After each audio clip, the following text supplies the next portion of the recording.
How's it going, guys? Stefan is here and you're watching SYG Tech. Apple just released the iOS 15.1 on all the supported devices. So if you have an iPhone 6s, iPhone SE, iPhone 7, 8 and so on, check for software update.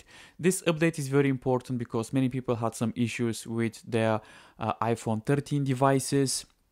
This update fixes some bugs, some issues, some problems with the new devices such as iPhone 13.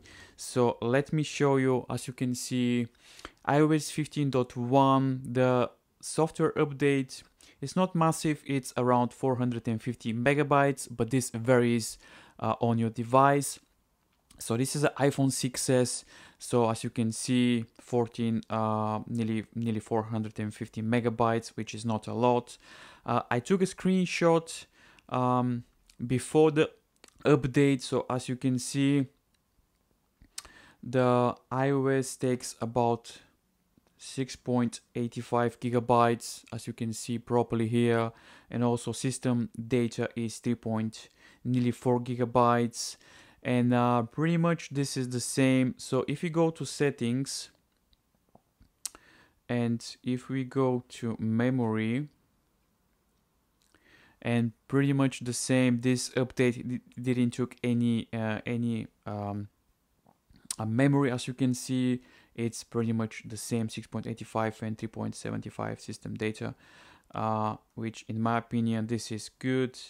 Obviously, well, it took maybe a little bit because as you can see on the picture here, it's 3.93 versus 3.75 system data. Not massive, but yeah.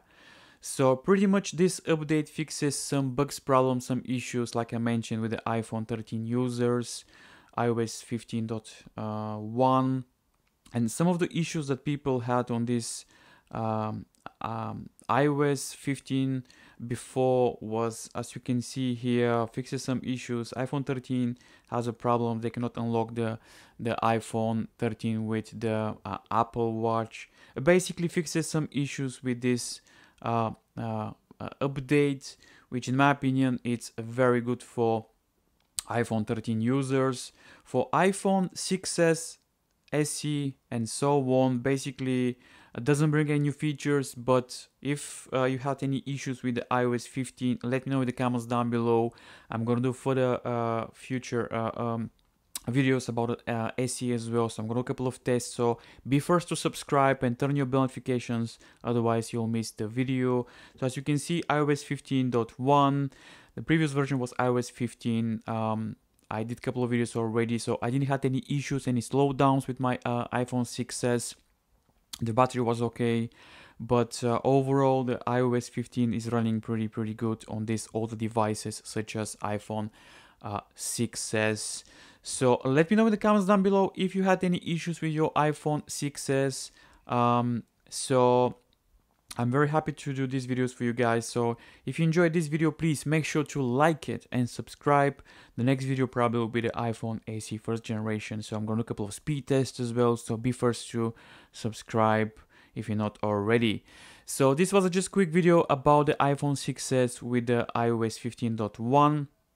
So thank you very much for watching and I'll see you in the next video.